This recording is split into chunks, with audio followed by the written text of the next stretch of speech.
Tell me what you see here, Chris. Let's take a look. Myself? See, Chris Ariel, that's right. What were you thinking at that moment? Shit. When I wake up in the morning and the alarm gets out of warning, I don't think I'll ever make it on time. By the time I grab my books and I give myself a look, I'm at the corner just in time to see the bus fly by. It's alright, cause I'm saved by the bell. Hello and welcome once again to Saved by the Bell Volume 2, Episode 2. Thanks very much for everyone that watched my video and subscribed and liked. Not many, but it's a good start anyway. So, it's the start of another week as we reflect on what happened at the weekend, Saturday night at the M&S Bank Arena in Liverpool, the match room card for Sky Sports. So where do we start? So my last video I talked about Fowler Fitzgerald, I talked about Price Ali, and I talked about Smith Eggington. So let's start where we started before. Fitzgerald or Fowler Fitzgerald, well, that didn't go to plan, did it, Mr. Fowler? I did say that Fowler would win and would win quite convincingly. I did discuss about how Fitzgerald's camps possibly have been disruptive in the past and that he'd had hand problems. But it seems to me that he's kind of sorted that out, and moving back to Preston was the right move for him. He looked like he really wanted this fight. Throughout the build-up of the fight, he looked very aggressive, very animated. But it kind of seemed to me that that was for a purpose, and that was truthful. He didn't let the occasion get to him. I think Fowler obviously felt very confident going into this. I'm seeing online there's a lot of hate for Fowler. He's seen as very cocky. Is it cocky? Is it confidence? But for sure, they will be looking back on that fight and will have to go back to the drawing board and think about possibly what he's done wrong, and is he as good as we think he is, or as I thought he is, or as people thought he is? Is he really that good? Is his power that good, or does Fitzgerald hold a magnificent chin because he got hit with some very clean shots? As the fight started, Fowler looked comfortable, looked like he could dominate going on to the later rounds, but as it seemed the tide turned about the fourth round and going into the fifth, Fitzgerald started to take over. And as we saw, Fitzgerald started to put a little bit of dominance on, and I think Fowler hit him with those shots, but realised they weren't really taking effect, which is obviously going to have some psychological impact on the way he's fighting. The fight went on. Fitzgerald was starting to move up in points. His guard was very tight. Fitzgerald's shots were loose and they were flying and looking good in parts. But Fitzgerald really showed something that possibly we hadn't seen before. This has probably come from a good training camp that he's had. So, we get to the ninth round, the pinnacle round. That was the round that really described, was the epitome of that fight. Fitzgerald got caught with a big uppercut, shook him to his bones, but managed to hold on. Fowler was there trying to finish him. Fitzgerald tucked up nice and tight, and Fowler wasn't really be able to get through with the shots that he wanted and thought he could finish in them, but maybe didn't have the energy, the power. Maybe he was tired. He was tired, let's be honest. He was tired, and he was getting to, he'd never gone past, I think, 5 or 6 rounds before. 5 rounds, I think, before. So this was new territory for him in the early stages of his professional career, and Fitzgerald showed great heart, great chin, took the shots brilliantly, and that blew out Fowler. He was gone. When it come to the 10th round, he'd had it. He was finished. I had Fitzgerald up at that point. I know that a lot of, or predominantly Johnny Nelson, was saying that he had Fowler winning, which was ridiculous. I don't think Fowler, it was tight, let's be honest, it was tight, but was he winning? Not in my book. Fitzgerald was definitely winning, and Fitzgerald got that magnificent knockout that I'm sure brought thousands of people at home watching to their feet, cheering, because everyone loves an underdog story. Not much love for Fowler himself, very cocky. You could see that at the end when it went to points, he was you know, false confidence possibly. Maybe you should have a word with Chris Eubank Jr. To get out of this delusional zone that he can possibly seems to be in. He's not as great as possibly we thought. He's a good fighter. Possibly he doesn't have the power that we all thought he had going off the knockouts on his record. He's going to have to definitely go back to the drawing board. Dave Caldwell, you could tell, was not happy with the performance, was not happy with the way that things had gone, and he probably deep inside knows that Fowler needs a serious reality check, and maybe this will give it to him. Taking nothing away from Fitzgerald. Well done, mate. Did really well. Really happy for you. The best man won on the night, and hopefully he will go on to fight for that British title. And hopefully, I don't know whether this training camp or the motivation with this fight was because of Fowler, because he disliked Fowler so much that he really wanted the win. But I hope he takes this now and he realises that if he does put in a good camp, if he does train hard, if he focused, he can go on to do better things and can believe in himself a lot more than he has done possibly in the past. So well done to Fitzgerald. Go on. Hopefully he'll fight Cheeseman. I think, to be honest, after that display, I think he beats Cheeseman and will become the British title holder. And then hopefully Eddie Hearn will push him onto better things and deservedly so. So well done, Scott. Well done, Scott Fitzgerald, and hopefully you will go on to do really good things. So the second fight of the night we'll talk about is Cash Ali David Price. Now, this card had everything, didn't it? It had a really good fight in Fitzgerald Fowler, and then it had, well, what David Price will be sitting at home today thinking, he's had the worst love bite of his life. What the hell is going on, people? What? You know, we've seen it before. Chisora, Tyson. Now, I've read a lot of things that people are saying that, you know, he bottled it. It was a way of quitting. I'm not so sure, to be honest with you. I am not so sure. I think possibly maybe it was a red mist. Maybe it was the occasion. Maybe it was too much. Maybe he wasn't ready for the limelight. Maybe he will never be ready for these big bills and for big crowds and the animosity that can be shown in somewhere like Liverpool in the Lions' Den. The start of the fight started as I thought Price would have.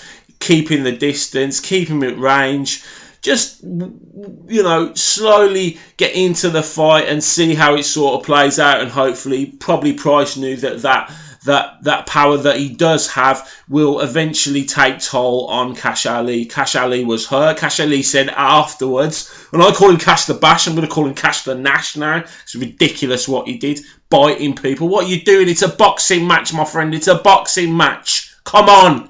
Use your fists, not your teeth. So anyway, he hurt Cash Ali just before the biting incident. It's been said that he's bitten him like 4 or 5 times. I don't know. I saw 2 marks. There was one on the shoulder, one on the midriff, on the belly. So, you know, it's ridiculous. What do you say? This guy is a fool. Cash Ali is a fool. He had everything there in front of him. He wasn't getting battered. Was he scared of? You know, people have said he was scared of getting beaten up or getting knocked out, so it's better to get disqualified. Really? If you're a fighter, do you really think like that?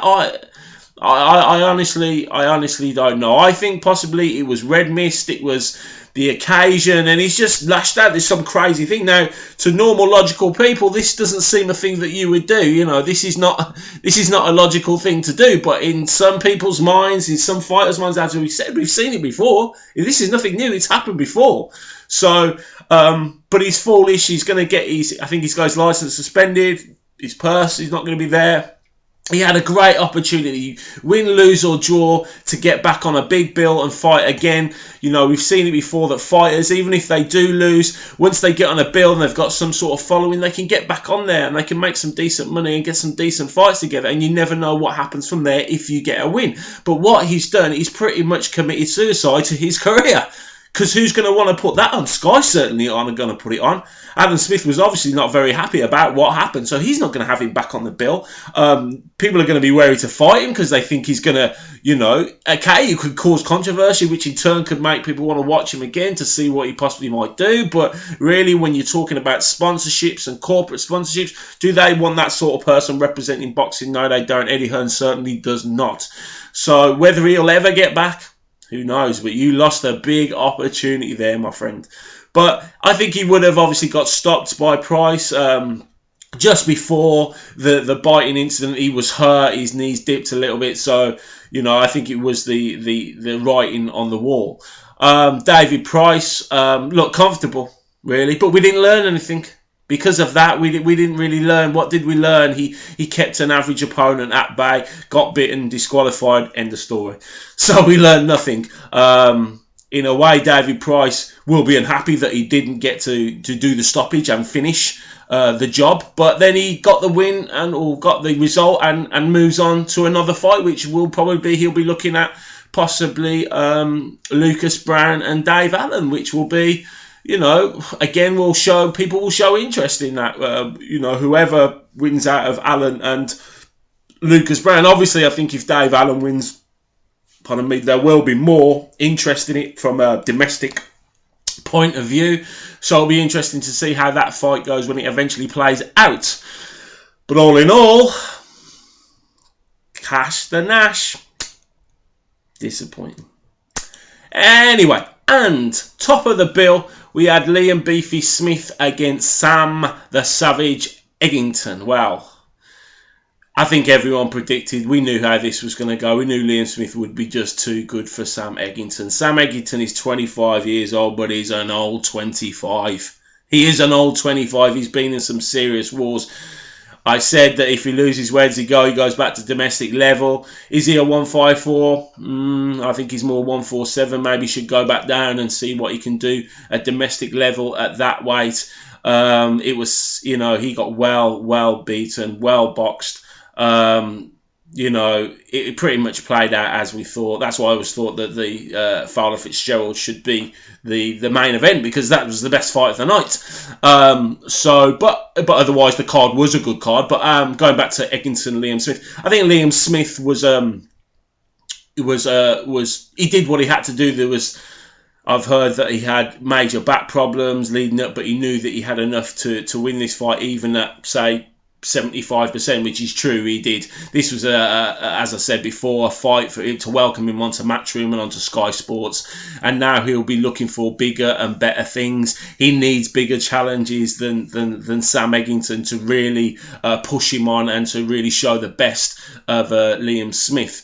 It was a very kind of a sad ending for me that Sam Eggington got beaten quite badly. Probably maybe should have been stopped a little bit earlier. But that's the boxing game, he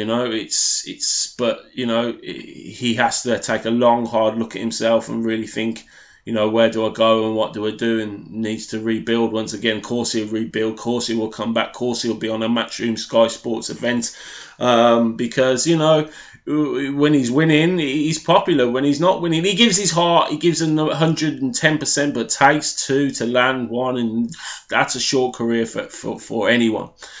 So that pretty much rounds up the Saturday night's action. Nicola Adams should never have been on TV, should have been on the live feed. Ridiculous fight. Numerous other fights that were really good. It was a really good card all in all, and well done to Matchroom, well done to Sky Sports. Credit where credit's due. I'm never going to be Matchroom Eddie Hearn's biggest fan, but let's try and be magnanimous in this. And the fact of the matter is, it was a decent card. What will be next? I will do another video. Let's maybe cover a topic that's not necessarily a fight. Maybe we'll talk about the Klitschko DAZN deal, or whatever news is happening. I'm sure I'll be here later on in the week to discuss some news and events happening further down the line. For anyone wondering about, so as you're probably aware that myself, Irish Tom, Paul, Sherry, Jet were part of the Boxing Gossip podcast that used to happen on a Wednesday night. Now, I don't know what's happening with Mr. Gossip. A lot of people don't. Whether he'll come back, I don't know. But I know there is people asking for us to start another pod on a Wednesday night.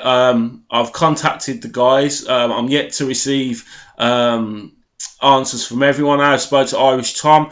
Irish Tom, I know, is up for it and is up for doing it. So I'll email the rest of the guys. I just put a tweet out there for them. They haven't got back to me. I will email the guys to follow up to see if they would be interested in doing a pod on a Wednesday night.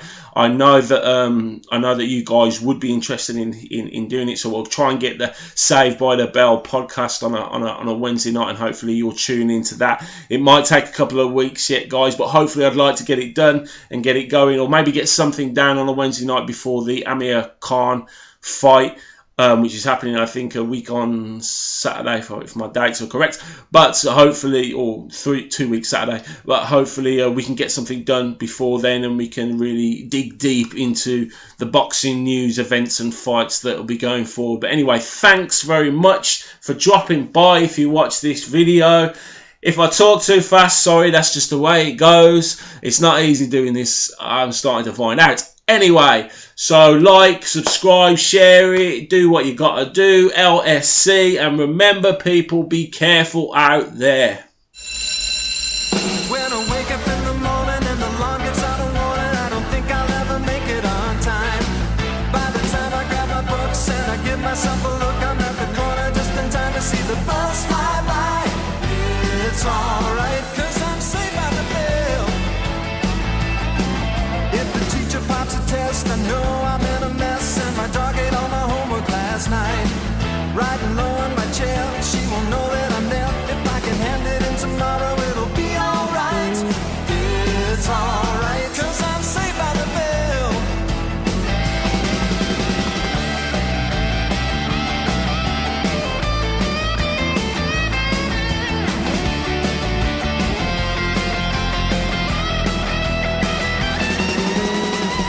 It's alright, 'cause I'm saved by the